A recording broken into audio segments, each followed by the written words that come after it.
problem with women being promoted and going forth into management in the store. Well, your name is now attached to this suit. It has become much larger than you, and potentially, if the Supreme Court rules in favor with the plaintiffs here, over 1 million women might be involved in this suit. Do you think all of those women were discriminated against by Walmart, or is it important to separate individual cases here? Well, if we were to do individual cases, we as a group of women would have a possible chance to litigate our circumstances.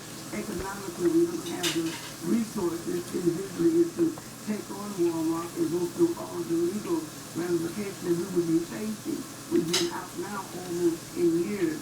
With this case, I would not have survived more than the first year on my own. Jocelyn, though, I mean, we're talking potentially 1.5 million women that could be involved in this. I mean, Masarap lang ng upo ni who perhaps were discriminated against, but aren't there going to be a lot of women in that case who simply were not? And is that fair to Walmart? The way it would work, Matt, is that first we would have a trial to determine if Walmart had a policy of discriminating against its female employees with respect to pay and promotion. If we won, then the court would go about determining which of the women in the company have suffered actual harm as a result of those policies. So it's not the case that 1.5 million women would necessarily recover, but what we would determine is whether, in fact, Walmart has had such a policy in practice. Right. And we would get the court put in place practices that would change those practices forever. Let me bring Giselle in here, obviously. So if it's all about policies here, Giselle, I mean, how do you feel about the policies that were in place at Walmart at the time this suit was filed? Walmart has had strong policies against discrimination in place long before the lawsuit was filed. I started with the company in 1992 as a management trainee in Madera, California, and I remember learning about those policies from my store manager. And then over the course of the years, as I've grown with the company, then it became my responsibility to teach those policies. We also have a long history of providing advancement opportunities at Walmart for women. I dreamed of becoming a store manager in 4 years when I was a trainee.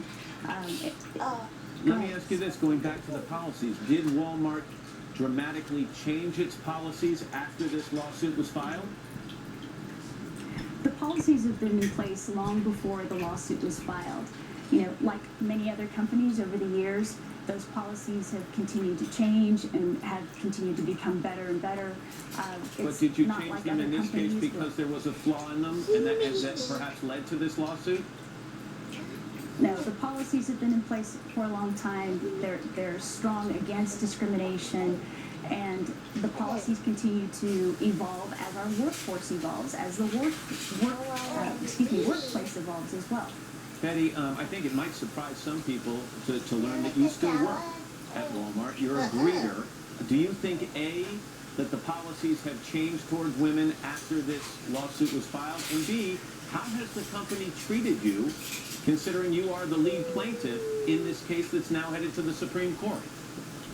Well, in regards to your first question, absolutely, the company has changed their policies tremendously since we filed our lawsuit back in 2001. In my store, there was no known avenue for women to advance themselves at all. We had basically a no posting situation. We didn't have no inside information as to how we could advance ourselves. But that has changed greatly since we filed our suit. And quickly, how's the company treating you?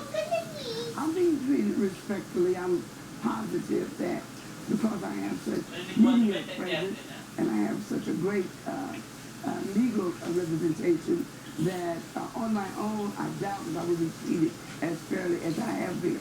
All right, and Giselle, I'm going to give you the last word because it's somewhat two against one here. Are you confident that Walmart can prevail in the Supreme Court?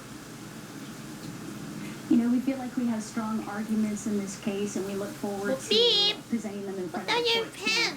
Giselle Louise, Jocelyn Larkin, Betty Dukes, thank you, ladies. We'll follow this story. We appreciate your time this morning. Thank you. Thank you. Let's get a check of the weather now from Maria LaRosa, who's filling in for her. Guys, New York's not the obvious spring break destination. We're in the 20s right now.